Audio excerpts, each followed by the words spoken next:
नमस्कार, मैं रवि पांडे फिर से आप लोगों के सामने उपस्थित हूँ। जैसा कि मैंने वादा किया था अपना सेकंड वीडियो लेकर के, जो कि बेसिकली लॉजिस्टिक्स के ऊपर मैं कवर करूँगा शुरू से लेकर आखिरी तक। मेरा नाम रवि पांडे है और जो हमने लास्ट वीडियो में कवर किया था वो बेसिकली वो था कि कंसेप्ट ऑफ 3PL। ये 3PL है क्या, कैसे आया, जिसको कि हमने बड़े आराम से तरीके से एक छोटी सी एग्जांपल देके समझाया था कि बेसिकली ये एक ऑर्गेनाइजेशन है जो कि दूसरी ऑर्गेनाइजेशन के लिए काम करती है, वेयर हाउसिंग का, ट्रांसपोर्टेशन का। बेसिकली हमने वेयर हाउसिंग पे कवर किया था। वेयर हाउसिंग पे वो आपके लिए वेयर हाउस खोज के लाती है, अपनी मैन पावर प्रोवाइड करती है, आपके प्रोसेसेस वगैरह सेट करती है, आपके बिहाफ पे मटेरियल को स्टोर करती है, आपके बिहाफ पे मटेरियल को डिस्पैच करती है, और इसके अलावा कोई भी वैल्यू एडिशन एक्टिविटी है तो वो आपके लिए करती है। तो बेसिकली 3PL जो है आपका एक एक्सटेंडेड आर्म है जो कि आपके बिहाफ पे काम करती है। उसको हम केवल एक वेंडर न समझें, क्योंकि वो एक आपका अंग है। ये वो लोग हैं जो दीज आर दोज पीपल जो सबसे पहले कस्टमर को टच करते हैं। So it is very important that we should have a right kind of 3PL, so that the brand image of the company also doesn't get hampered and your customer gets a very good services. Now, to as I had promised, we'll go layer by layer and cover all aspects of operations. Basically, it will cover 3PL, then we'll go into how costing is done, then warehousing, then invoicing, and we'll cover everything.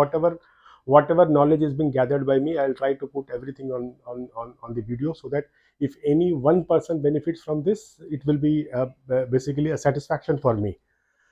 Now let's go to our second topic, which is choosing a right 3PL and warehousing facility.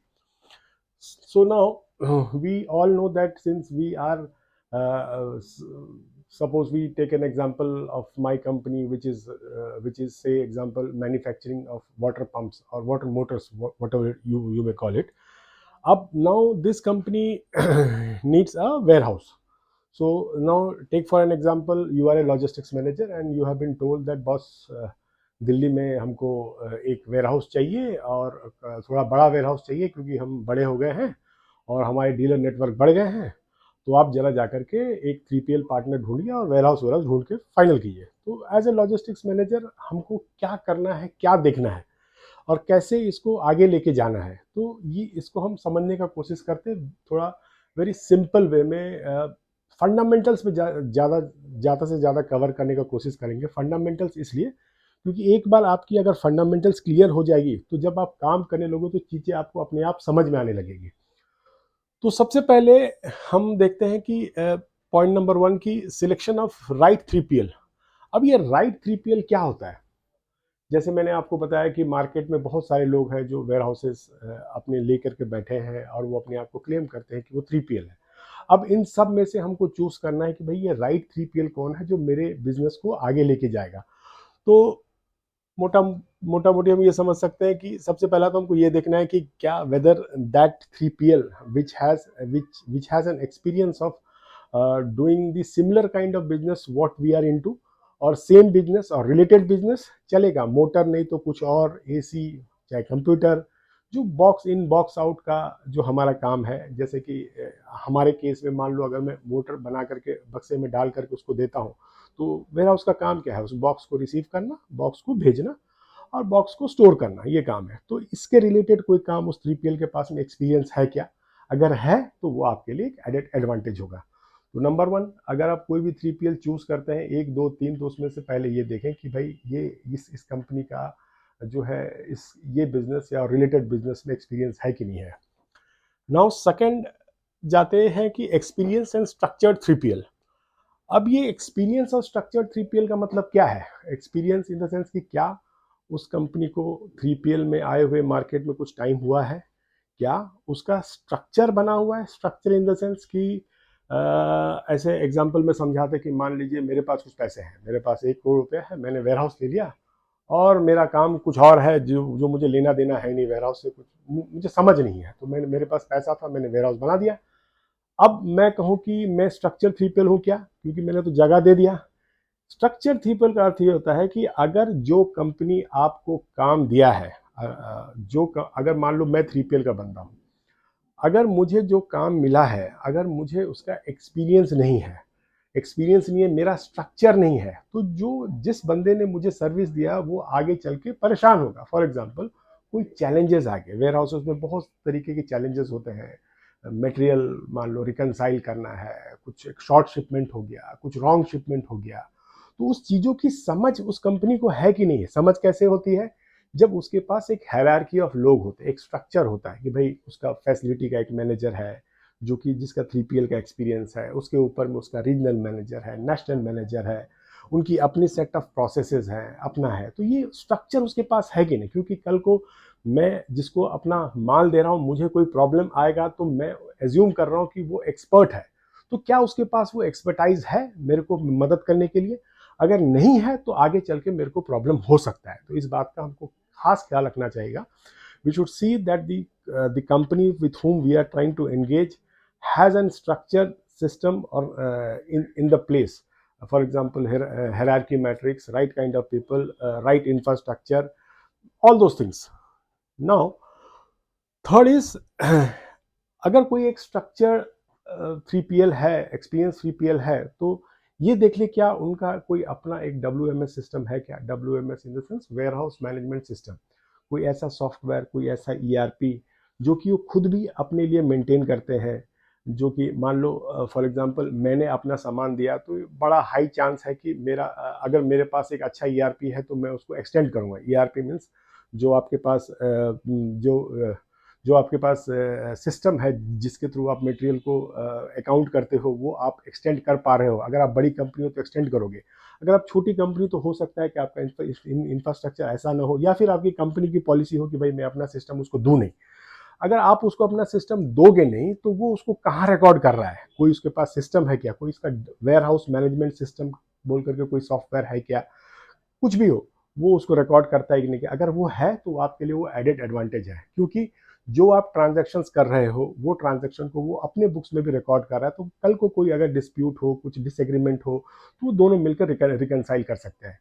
तो अगर आपका जो projected 3PL है उसके पास अगर ये facility है तो आपके लिए बहुत एडेड एडवांटेज होगा। नाउ फोर्थ पॉइंट इज, अब बेसिकली हमको ये देखना है कि हमारी रिक्वायरमेंट क्या है। हम शेयर्ड वेयर हाउसेज में जाना चाहते हैं या dedicated warehouses? Shared warehouses जैसे मैंने समझाया था कि भाई एक 3PL है जिसके पास ऑलरेडी 1 लाख स्क्वायर फीट का वेयर हाउस है, 2-4 कस्टमर्स है, उसके पास जगह है आपकी रिक्वायरमेंट के हिसाब से, और वो आपको वो जगह ऑफर करता है, तो वो शेयर्ड वेयर हाउसेज हो गया। तो आपको आपका देखना है कि आपका बिजनेस कितना बड़ा है। क्या आपको अकेले में 1 लाख स्क्वायर फीट चाहिए, या फिर आपका 20-30 हज़ार का रिक्वायरमेंट है? अगर 20-30 हज़ार का रिक्वायरमेंट है तो आप 20-30 हज़ार अलग से लेना चाहते हो या शेड में जाना चाहते हो? मेरी पर्सनल ओपिनियन है कि हमको कोशिश करना चाहिए कि शेड वेयर हाउसेज में जाए, क्योंकि शेड वेयर हाउसेज में आपको कॉस्ट बेनिफिट बहुत मिलती है और फ्लेक्सिबिलिटी आपके पास होती है। जगह बढ़ गई, कम गई, तो आप सरेंडर कर सकते हो, ऐड कर सकते हो। लोगों की कमी होती नहीं है, क्योंकि हर एक अकाउंट में मैन पावर्स होते हैं। मान लो आपका एक सडन लोड आ गया तो आप क्या करोगे कि अगर आपका डेडिकेटेड वेयर हाउस हो तो आप मार्केट से लेबर लेके आओगे, बट इस केस में क्या होगा कि वो मैनेज करते हैं, किसी दूसरे अकाउंट से बंदे को ले आकर के आपके लिए फॉर द टाइमिंग शेयर करते हैं। इस सिमिलर वे आप कभी कभी आपका लाइट है तो वो इसको यूज करते हैं। तो यही तो एडवांटेज है 3PL का। यही इसीलिए हम 3PL के पास जाते हैं ताकि हमको फ्लेक्सिबिलिटी मिले। तो मेरी मेरी पर्सनल ओपिनियन ये है कि हमको शेयर्ड वेयर हाउसेस में ज़्यादा से ज़्यादा कोशिश करना चाहिए ताकि हमको बहुत सारे एडवांटेज मिल सके। Now, second point to be noted is right geographical location based on business need. अब मैं लॉजिस्टिक्स मैनेजर हूँ, मेरा बिजनेस जैसे मैंने बताया कि वाटर पंप मैन्युफैक्चरिंग है, बॉक्स है, रखना है, और मुझे ये समझना होगा कि एज ए लॉजिस्टिक्स मैनेजर कि मेरा बिजनेस क्या है, मेरा बिजनेस का डिस्ट्रीब्यूशन मॉडल क्या है। क्या मेरा माल मैं यहाँ मैन्युफैक्चर करके रखने के लिए मंगा रहा हूँ ताकि मैं ऑल इंडिया में भेज पाऊँ, या फिर मैं माल मंगा रहा हूँ अपने वेयर हाउस में ताकि मैं लोकल डिस्ट्रीब्यूट कर सकूँ।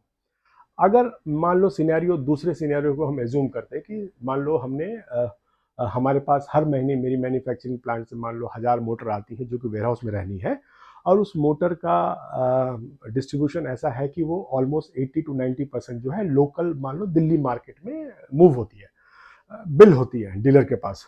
तो इसका मतलब क्या है कि मेरा बिजनेस मॉडल ये कहता है कि मेरा माल जो है मेरे जो बायर है उनके आसपास रहे तो मेरे लिए एडवांटेज है।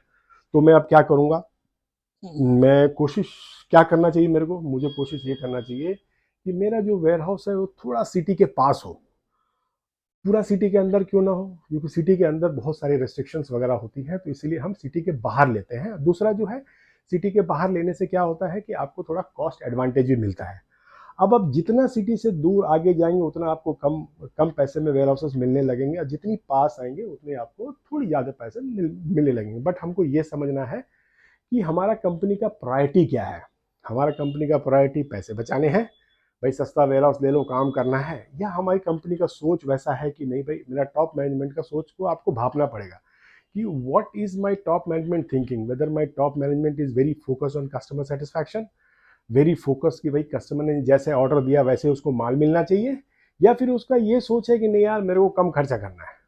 तो मान लो आपका कंपनी का सोच ये है कि नहीं जी, मेरे को तो सर्विस पे ज़्यादा फोकस करना है, लेकिन यार पैसा भी जलाना नहीं है, सर्विस अच्छा करना है, इसका मतलब ये थोड़ा कि डीलर के बगल में गोडाउन खोल दें और हम कंपिटिटिव भी रहे, है नहीं। तो इसके लिए इसका मतलब है हमको मिड पाथ ढूंढना पड़ेगा। तो इसका मतलब है राइट ज्योग्राफिकल लोकेशन जो है हम सिलेक्ट कर सकते हैं based on our business needs. अगर हम उल्टा सिचुएशन लेते हैं कि मान लो हमारे पास हमको एक ऐसा वेयर हाउस चाहिए जहां पर कि हमको दिल्ली में 10% माल जाने हैं और बाकी सारा माल मुझे ऑल इंडिया में डिस्ट्रीब्यूट करना है, तो मुझे कौन सा जगह चाहिए, मैं तो जितना दूर ले लूँ दिल्ली से उतना बढ़िया है, हाईवे के बगल में, ताकि केवल ट्रक आए, लोड हो और बाहर से बाहर निकल जाए। तो ये एक दूसरा एस्पेक्ट हो गया। तो इसका मतलब ये है कि आपका बिजनेस नीड्स डिफाइन करता है कि आपका ज्योग्राफिकल लोकेशन वेयर हाउस का कहाँ होना चाहिए, और आपकी मैनेजमेंट की सोच। क्योंकि जब आप कॉस्ट बचाने के चक्कर में बहुत सस्ते में जाओगे तो हो सकता है बुक्स में आपको एक रिडक्शन दिख जाए कंपनी को कि हाँ भाई मेरे लॉजिस्टिक्स वाले ने 10% कॉस्ट बचा लिया, 20% कॉस्ट बचा लिया, लेकिन जो लॉस बिजनेस में हो रहा है वो कहीं भी अकाउंट नहीं होगा। मैं आपको एग्जांपल देता हूँ। फॉर एग्जांपल दो लोग हैं और एक बंदा जो है थोड़े पास में है और आप जो है थोड़े दूर चले गए, 10-12 किलोमीटर दूर, ताकि आपको आधे पैसे में वेयर हाउस मिल गया। अब एक डीलर है जो दोनों से माल लेता है, और अब वो क्या प्रीफर करेगा, वो ये प्रीफर करेगा यार पास वाले को बोल दूं, क्योंकि उसको ऑर्डर दूंगा तो तुरंत माल लेके आ जाएगा। अब इसको दूंगा तो ये पता नहीं कहाँ रहता है, उसको गाड़ी मिलेगा नहीं मिलेगा। अब ये लॉस तो किसी किताब में लिखा नहीं गया है, क्योंकि आपका सेल हुआ ही नहीं, तो लॉस हुआ ही नहीं। तो ये बिल्कुल गलत धारणा है। तो आपको हमेशा एज ए लॉजिस्टिक्स मैनेजर अपने मैनेजमेंट को एडवाइस देना है, समझाना है कि बॉस इससे आपकी सर्विस में जो आपकी सर्विस पे इफेक्ट पड़ेगी। It will impact your business which will not be known. So only seeing the cost on the profit and loss account due to warehousing and all this things is not the correct approach. You have to also consider the service which is the basic need of our survival. So we have understood that the geographical requirement of the location has to be based on your business needs rather than the cost, or only the cost. So that's why I wrote here कि cost और service और mid is और mid path. तो basically we should go for a mid path कि भाई पैसे भी जरूरी है, पैसे कम रहेंगे तो हम थोड़ा कॉम्पिटिटिव रहेंगे, तो एक बीच का रास्ता निकाले ताकि हम कस्टमर को सर्विस भी कर पाए और थोड़े सस्ते दामों में वेयर हाउस मिल पाए। अब हम तीसरी स्तंभ पे आते हैं कि अब जब हमने ये दो चीज डिसाइड कर लिया कि भाई हमको किस 3PL के साथ जाना है और कौन सा लोकेशन है, तो वह हम 3PL को बोलेंगे भाई साहब आपका एग्जिस्टिंग कोई वेयर हाउस है वहां तो दिखाइए, या फिर आप अपना वेयर हाउस को चेंज कीजिए या मेरे लिए नया वेयर हाउस ढूंढ के दीजिए। तो जब वो आपके लिए नया वेयर हाउस ढूंढने जाता है तो वो आपको मल्टीपल ऑप्शंस दिखाता है। तो मल्टीपल ऑप्शंस दिखाता है तो उस समय आपको क्या करना चाहिए, भाई आपको बुलाया, ब्रोकर के साथ गया, प्रैक्टिकली क्या होता है 3PL वाला किसी ब्रोकर से टाई अप करता है, ब्रोकर उसको 4-5 वेयर हाउसेस दिखाते हैं, या उसके एग्जिस्टिंग वेयर हाउस वहां पर है तो वहां पर आपको लेके जाएगा कि भाई चलिए वेयर हाउस देख लीजिए, क्योंकि आपको मेरे साथ काम करना है, तो आप अपना चॉइस बता दीजिए, आपका बेस्ट चॉइस क्या है, मेरे पास ये ऑफरिंग के लिए है। अब होगा क्या कि तो जब भी कोई बिल्डिंग दिखाता है तो हमको क्या देखना चाहिए, हमको पहले ये देखना चाहिए कि सबसे पहला कि ये बिल्डिंग नया है या पुराना है। ऐसा कोई खास पुराने नए में कोई खास अंतर होता नहीं, बट नया है तो उसके साथ बहुत सारे एडवांटेजेस होंगे। न्यू बिल्डिंग है, देखने में अच्छा लगता है, मजबूती रहता है, एंड ऑल दोज थिंग्स। तो बेसिकली ये नया मिल जाए तो बढ़िया है। अब बहुत पुराना नहीं होना चाहिए कि जर्जर हो गया है, वैसे चीज़ें ना देखें। Object is that only. Now second, अगर मुझे कोई वेयर हाउस पसंद आएगी, मान लो यार ये वेयर हाउस तो बड़ा सही लग रहा है, नया भी नहीं है पुराना भी नहीं है, बढ़िया हाइट है, ऑल दो जो क्वालिटी होती है वेयर हाउसेस की वो सारी कुछ है, तो पता चला यार ये तो हाईवे के पास है और पार्किंग के लिए तो जगह ही नहीं है बिल्कुल। तो अगर रात को मेरा ट्रक वाला आएगा तो यहाँ खड़ा ही नहीं कर पाएगा, उसको तो भगा दिया जाएगा, उसको पुलिस वाला भगा देगा, शोर मचाएगा, जल्दी खाली करो, ये करो वो करो। तो इसका मतलब कि मेरा दूसरा रिक्वायरमेंट आता है कि यार वहाँ पर पार्किंग स्पेस होना चाहिए, ताकि रात को अगर गाड़ी आती है, जनरली क्या होता है कि रात को ही जो लंबी दूरी की गाड़ियाँ चलती हैं, नो एंट्री रेस्ट्रिक्शंस की वजह से शहरों के बीच में जा नहीं पाती, तो रात को बेसिकली पहुँचती है, या दिन को भी पहुँचती है, तो उसको खड़ा होने के लिए थोड़ा जगह चाहिए। ड्राइवर आता है, दूर से आता है, उसको रेस्ट करना है, फिर आपका गाड़ी में शायद हो सकता है क्यू हो माल की, जो कि उसको क्यू में खड़े होकर के वन बाई वन माल को उतरना है, तो उसके पास स्पेस होना चाहिए। बहुत बड़ा स्पेस नहीं, कोई कॉमन स्पेस भी है, कोई आसपास में रखने का जगह है, तो वो एक जरूर चेक करने वाली बात होती है कि आप भी कोई भी वेयर हाउस फाइनल करें तो पार्किंग स्पेस की अवेलेबिलिटी वहां पर जरूर देख लें। थर्ड है कि डॉक्स। अब आपने वेयर हाउस देखा होगा कि भाई एक बड़ा वेयर हाउस है, मान लो 1,00,000 स्क्वायर फीट का, उसके पास मल्टीपल डॉक्स हैं। डॉक्स बेसिकली देसी भाषा में बोले तो दरवाजा, जहाँ से माल को जाना है और आना है, गेट। शटर लगी होती है। अब डॉक्स कई प्रकार के होते हैं, कोई हाई फाई भी हुई, कोई डॉक लेवलर हो गया, बट एक हम सिंपल बात करते हैं क्योंकि हम केवल फंडामेंटल्स पे ही कवर कर रहे हैं। तो डॉक का महत्व क्या है शेयर्ड वेयर हाउसेस में, ये कोई ध्यान देता नहीं। मान लो वेयर हाउस बड़ा सुंदर दिख रहा है, तो आपको उस 3PL से पूछना है कि अगर शेयर्ड वेयर हाउस है कि भाई साहब आपके पास कितने कस्टमर्स हैं। वो कहता है कि साहब मेरे पास तो 4 कस्टमर है। 4 कस्टमर है तो इसके मतलब है कि एक कस्टमर कम से कम 1 या 2 डॉग तो यूज करेगा। तो यानी कि मिनिमम उसके पास 5-6 डॉग्स है उस वेयर हाउस में, दरवाजा है, तभी आपको आगे बढ़ना चाहिए। पता चला जी मेरे पास तो 7-8 कस्टमर है, पता चला 2 डॉग है, तो इसका मतलब क्या हुआ भाई, आपने ध्यान दिया नहीं, आपने फाइनल कर लिया। अब मंथ एंड में पता चला उसकी 4 ट्रक आ गई, आपकी 5 ट्रक आ गई, आपकी 10 निकलनी है, उसकी 12 निकलनी है। पता चला डॉग के लिए लड़ाइयाँ हो रही है वहाँ पर कि डॉग खाली नहीं है, आपका गाड़ी उतरेगा नहीं, पहले उस कंपनी का उतरेगा, उसका इस कंपनी का उतरेगा। इसका मतलब डॉग एक बहुत इंपॉर्टेंट रोल प्ले करता है अगर आप वेयर हाउस फाइनल करते हैं। तो फंडामेंटल बिल्कुल सिंपल है कि आपको ये पता करना है कि वहाँ कितने कस्टमर्स हैं, उनका फ्रीक्वेंसी क्या होता है। मान लो डॉग कम है तो ऐसा हो सकता है कि कुछ कस्टमर्स ऐसे हो सकते हैं जिसका एक सप्ताह में 1 दिन कोई माल जाता है, या 2 दिन कोई माल आता है। अगर ऐसे कस्टमर्स है तो चिंता करने वाली बात नहीं, बट आपकी तरह रेगुलर फ्रीक्वेंसी वाला कोई 4-5 कस्टमर्स है तो you should make sure that you have adequate dogs. Adequate dogs का जो डेफिनेशन है वो आपके हिसाब से निर्भर करता है, बाकी लोग का क्या फ्रीक्वेंसी है आपको समझ में आ जाएगा कि भाई अगर मोटा मोटी बोला जाए तो अगर 4 कस्टमर है तो कम से कम 7 या 8 डॉग तो होना चाहिए मोटा मोटी। अब 8-7 या 8 डॉग नहीं है, अगर मान लो 2-3 है, 8 कस्टमर है, तो please reject that because you are going to fall in to trouble any day. Now अब ये डॉग है तो डॉग का और महत्व क्या है। अब आप देखे होंगे कि कई सारे वेयर हाउसेस होते हैं, सुंदर दिखते हैं, बट वहाँ डॉग होता ही नहीं है, मतलब इन द सेंस कि जहाँ पर गाड़ी आकर के पार्क करे। कोई भी गाड़ी अगर 32 फीट वगैरह आती है तो उसकी जो चक्कर, उसको जो ग्राउंड से लेकर के जो लेवल है ट्रक का, उसमें लगभग 4 फीट का हाइट होता है। यानी कि ऐसा जगह जो कि सीधा जाकर के आपके फ्लोर पे लग जाए, वो हाइट वाली डॉक आपके पास होनी चाहिए। अगर वो नहीं है तो क्या प्रॉब्लम होगी भाई, गाड़ी आएगी, आपकी वेयर हाउस बड़ी सुंदर है, बट वो क्या करेगा, माल जब उतारेगा, हाथ से उतारेगा तो लेबर कॉस्ट बढ़ेगा, हो सकता है नीचे आपके माल को पटक भी दे। तो ये चांसेस बड़ा हाई होता है। तो ध्यान रहे कि उसका लेवल क्या है, देख ले कि जो आपकी जो रेगुलर गाड़ी आती है उसके साइज के बराबर है कि नहीं, उसका डॉग का लेवल उतना है कि नहीं है। ये भी बहुत इंपॉर्टेंट फैक्टर है जो कि हम जनरली मिस कर जाते हैं।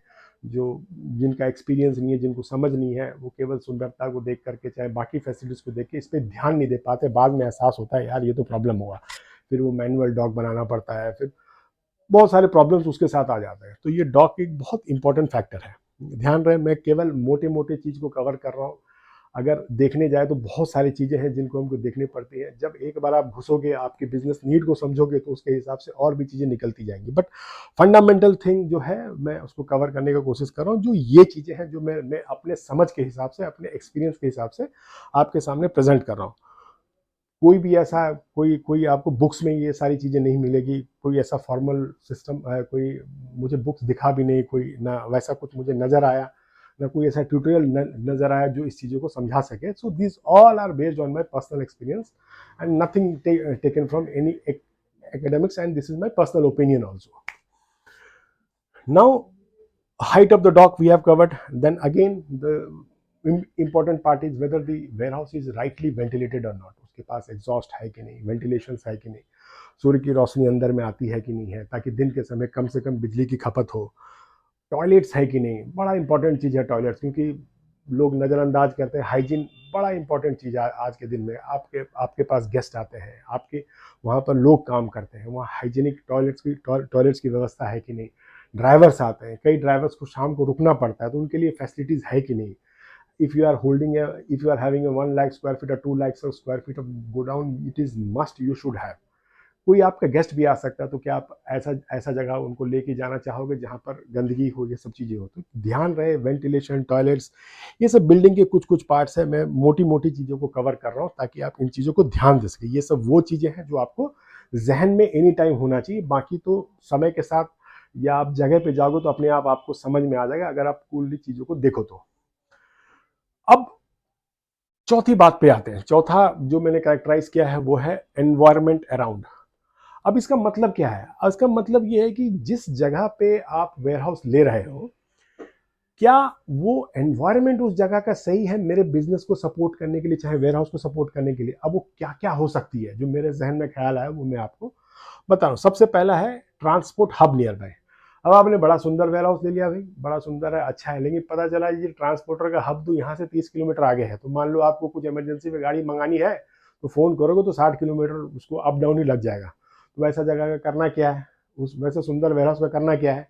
तो ध्यान रहे, आपको ये देखना है कि भाई जहाँ मैं वेयरहाउस लिया उसके आसपास गाड़ियों का जमावड़ा होता है, आसपास कोई और वेयरहाउस है क्या. जहाँ 4 5 7 5 8 10 वेयरहाउसेज होते हैं, वहाँ ऑटोमेटिकली एक छोटा सा ट्रांसपोर्ट हब बन ही जाता है, जहाँ पर कि लोकल गाड़ी वाले खड़े रहते हैं, छोटी बड़ी लेकर, ताकि आपकी नीड बेसिस में चीज़ें आती रहें. तो ये बड़ा इंपॉर्टेंट पार्ट है कि केवल वेयरहाउस देख करके फाइनल ना करें, उसके एनवायरनमेंट पे जरूर ध्यान दें. तो एक पार्ट ऑफ द एनवायरनमेंट है कि क्या उसके आसपास में ट्रांसपोर्ट हब है कि नहीं है. अब ये बहुत सुंदर वेयरहाउस है, लेकिन पता चला कि यार वो पहुंचने का रोड ही नहीं है, गड्ढा है, सकरी है, हाईवे से ट्रक आएगी तो यहाँ से निकलेगा कैसे. तो यानी कि आपको ये मुआयना जरूर कर लेना चाहिए कि उस वेयरहाउस से लेके मेन रोड का कनेक्टिविटी के बीच में कोई दिक्कत तो नहीं है. पता चला आपका 40 फीट का ट्रॉला आ रहा है, वहां से जाने की जगह ही नहीं है, और आपने फाइनल कर लिया, देखा सामने में रोड है, बढ़िया है, सुंदर दिख रहा है, फिर क्या होगा प्रॉब्लम. इसका मतलब है कि जब आप वेयरहाउस देखें तो नज़रों को एकदम खुला रखें और देखें कि भाई जो मेन रोड से जो मैं पहुंचा हूँ वहां पर क्या सारी साइज की गाड़ियां आ सकती है कि नहीं आ सकती. मोटा मोटी अप्रोच रोड 20 फीट के आसपास होनी चाहिए. हाईवे के नियर बाई कनेक्टिविटी ना भी हो तो एटलीस्ट जो कनेक्टिंग रोड है वैसा होना चाहिए, वहाँ कोई दिक्कत नहीं होना चाहिए. ये एक एनवायरनमेंट का दूसरा पार्ट है. थर्ड है कोई लोग कोई कोई यूनियन लोकल चैलेंजेस है क्या. अब वो ऐसा जगह नहीं होना चाहिए कि जहाँ आस पास में पता चला जी हमेशा झमेला ही होता है, शाम को लोग आते हैं तो उसको लूट के निकल जाता है, चाहे वहाँ यूनियन वाला वो कहता है जी मेरे ही लेबर जाएगा, चाहे मेरी ही गाड़ी जाएगा. तो ये सब आपको चैलेंजेस आ सकते हैं. इस चीज़ का ध्यान रखें कि ऐसा कोई चैलेंजेस है क्या. अगर ऐसा कोई चैलेंजेस है भी तो क्या ये आराम से हैंडल होता है, बाकी सब कर रहे हैं तो वो क्या ऐसा कर रहे हैं कि मैं भी उसकी तैयारी पहले से कर लूँ, यूनियन वाले से बात कर लूँ, समझ लूँ. अगर अगर केवल यही एक बाधा है तो इस चीज़ का ध्यान रखिए, कोई यूनियन का चैलेंजेस, कोई लोकल चैलेंजेस वहाँ तो नहीं है. आँख कान नाक सब खुले रखने हैं जब भी आप कोई वेयरहाउस फाइनल करते हो. तो थर्ड है, कई जगह देखा गया है कि आपको ध्यान नहीं होगा कि किसी वेयरहाउस के आगे पीछे में कोई एक लोकल म्यूनसिपैलिटी, कोई लोकल टैक्स वैक्स, जो कि आज के दिन में समझना भी मुश्किल है वो क्या होता है, बट 20 रुपये, 50 रुपये, 100 रुपये कोई टोल वगैरह होता है, कोई लोकल बॉडीज़ के टैक्सेस होते हैं. कहीं ऐसा नहीं हो कि आपके वेयरहाउस के आने जाने पे ये टैक्स लगता हो, और पता चला हर गाड़ी को 50 रुपये, 60 रुपये आने जाने में लगता, तो पता चला आपका कॉस्ट ट्रांसपोर्टेशन में बढ़ जाए. तो इस चीज़ का अच्छी तरह से मुआयना कीजिए कि भाई आप रास्ता में आते हैं तो कोई ऐसा आपको चुंगी दिख रहा है कि जहाँ पर पैसे लिए जा रहे हैं, ये हाई चांसेस है कि आपको पता नहीं चलेगा, क्योंकि आप तो प्राइवेट गाड़ी में वेयरहाउस ढूंढने जा रहे हैं. तो कोई भी टोल होगा तो देखिएगा वहाँ पर कमर्शियल कोई बैरियर लगा है क्या, वो देख लीजिए. अगर कॉस्ट नॉमिनल है तो ठीक है, उसको फैक्टर कर सकते हैं. बहुत ज़्यादा है तो you should be cautious alert कि भाई इसको लेना है नहीं लेना है, एक बार सोच लें. तो अब हमने एनवायरनमेंट देख लिया. अब देखते हैं फाइनल पार्ट है कंप्लाइंसेस. कंप्लाइंसेस का मतलब ये कि जो कि बहुत मतलब जो कि ज़रूरी है, इसके बिना कोई चारा नहीं है। ये एक स्टैट्यूटरी रिक्वायरमेंट है, ऐसा समझ लीजिए कि सरकार की तरफ से रिक्वायरमेंट है, मैंडेटरी है कि ये सारी चीज़ कवर हो रहे कि नहीं हो रहे हैं। कंप्लाइंसेस का अर्थ मोटा मोटी यही होता है, जो जो जो जो जो लीगली रिक्वायर्ड है, जो सरकार के गाइडलाइंस के तहत रिक्वायर्ड है, ये सारी चीज़ें उस वेयर हाउस से रिलेटेड है कि नहीं। वो क्या क्या हो सकती है मोटे मोटे दौर पे। सबसे पहला जो है, कोई भी वेयर हाउस अगर फाइनल करता है तो उसका जो टाइटल ऑफ द प्रॉपर्टी है, उसके जो डॉक्यूमेंट्स है, जो लैंडलॉर्ड का है, तो लैंडलॉर्ड वर्सेस 3PL, जनरली ये 3PL का काम होता है कि उसका टाइटल को वो वेरीफाई करे कि जो इसका जो जो जो डॉक्यूमेंट प्रेजेंट हो रहा है वो डॉक्यूमेंट सही है कि नहीं सही है, ओनर क्लियर है कि नहीं क्लियर है। तो इसीलिए हम कहते हैं कि स्ट्रक्चर अच्छे 3PL के जाने का अर्थ ये है कि वो एक ऐसी ऑर्गेनाइजेशन होगी जिनके अपने भी कुछ सेट ऑफ सिस्टम्स होंगे, प्रोसेस होंगे, लीगल डिपार्टमेंट होगी जो इनको वेरीफाई करेंगे। However you also have every right to check those documents and get it validated through your company as a service seeker। मान लो मैं मोटर कंपनी हूँ, मेरा भी लीगल डिपार्टमेंट है, मैं मेरा 3PL कहता है नहीं जी बिल्कुल सही है, आप मेरे से एग्रीमेंट कर लो, क्योंकि एग्रीमेंट तो आप वो कर रहे हो, उसका उसका एग्रीमेंट तो उसके पास है, लैंडलॉर्ड और 3PL का। तो आप अगर चाहें तो उनसे मांग सकते हैं, भाई साहब हमारा लीगल मांग रहा है, हमको टाइटल चेक करना है, आप प्रॉपर्टी का डॉक्यूमेंट्स मुझे शो कर दीजिए। You have every right, so that आपका दिमाग क्लियर रहे कि भाई ये प्रॉपर्टी राइट प्रॉपर्टी है, कोई डिस्प्यूटेड प्रॉपर्टी नहीं है, आगे कुछ प्रॉब्लम नहीं होने वाला है। सेकेंड पॉइंट है कि अब मान लो मैं वेयर हाउस बना लेता हूँ, बट वेयर हाउस जब मैंने बनाया है तो उसका यूज क्या है, उसका यूज कमर्शियल है। तो अगर मैंने कमर्शियल पर्पस के लिए बनाया तो कोई कमर्शियल अप्रूवल है क्या किसी भी बॉडी का? कुछ कुछ सर्टिफिकेट्स होते हैं for shop and establishment act के होते हैं, चाहे कुछ लोकल बॉडीज कुछ उसको सर्टिफाई करते हैं, कुछ भी हो सकता है जो कि लीगल का बंदा उसको सही से समझ पाएगा। तो उनको ये पूछेगा कि भाई साहब ये जो आप कमर्शियल एक्टिविटी यहाँ कर रही हो तो रेसिडेंशियल है नहीं, अगर आप कमर्शियल एक्टिविटीज कर रहे हो तो ये किसका परमिशन है आपके पास, वो परमिशन के डॉक्यूमेंट्स दे दीजिए। तो वो डॉक्यूमेंट आपके पास होने चाहिए।